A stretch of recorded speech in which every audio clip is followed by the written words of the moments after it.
Welcome to Story Lounge. Picture this. It's 1881, in the bustling coastal city of Malaga, Spain. The streets are alive with the sound of merchants calling, the salty breeze of the Mediterranean brushing through narrow alleys. Amid this lively town, a child is born, Pablo Diego Jose Francisco de Paula Juan Nepomuceno Crispiniano Maria Remedios de la Santísima Trinidad Ruiz Picasso. Quite the name, huh? But for simplicity and sanity, we'll call him Pablo Picasso.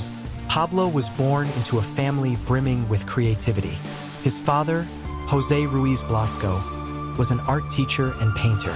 Though modest in talent, Jose was meticulous in his craft, often sketching pigeons with incredible precision. And young Pablo, he didn't just inherit his father's talent, he exceeded it by miles.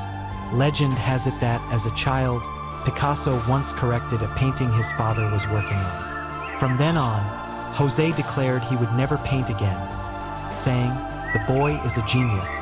But genius alone doesn't mean life is easy. Tragedy struck the family early when Pablo's little sister, Conchita, died of diphtheria. Her death devastated the family and left a lasting mark on Pablo. From this heartbreak, he seemed to draw a relentless drive, pouring his emotions into his art. By the time he was 9, he painted his first known work, Le Picador, a vibrant depiction of a bullfight. It's crude compared to his later works, but even then, his passion for capturing movement and emotion was unmistakable. As Pablo's talent grew, his family moved to Barcelona, where the city's vibrant art scene was a revelation. It was here that the seeds of his future greatness were planted. Imagine a teenage Pablo, sketching furiously in the cafes of Barcelona, surrounded by other young artists and intellectuals. Soaking in the energy of the city, Barcelona gave Pablo his first taste of fame when, at just 13 years old, he was admitted to the School of Fine Arts, an honor usually reserved for older students.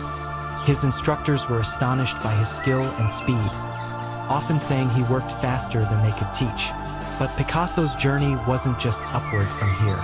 In 1900, he left Spain for Paris, the epicenter of the art world. Now let's paint the scene. Imagine a young Picasso, barely scraping by, living in a cramped apartment in Montmartre with a single window and no heating. Winters were brutal, and Pablo was so poor that he burned his own paintings to stay warm. These early struggles profoundly shaped Picasso's art. It was during this time that he entered his blue period. Picture somber paintings dominated by shades of blue, works inspired by poverty, loneliness, and human suffering. One of the most famous pieces from this time is The Old Guitarist. Look closely, and you'll feel the emotion radiating from the elongated figure and haunting palette. After the melancholy of the blue period came a brighter chapter, the rose period. Here, Pablo's work blossomed with warmth, light, and a fascination with circus performers.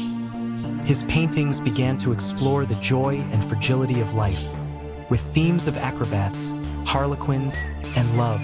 But Picasso wasn't just about changing moods, he was about breaking the rules. In 1907, he turned the art world upside down with Les Demoiselles d'Avignon. This painting wasn't just different, it was revolutionary. With distorted faces inspired by African masks and fragmented bodies, Picasso and Georges Braque birthed an entirely new style, Cubism.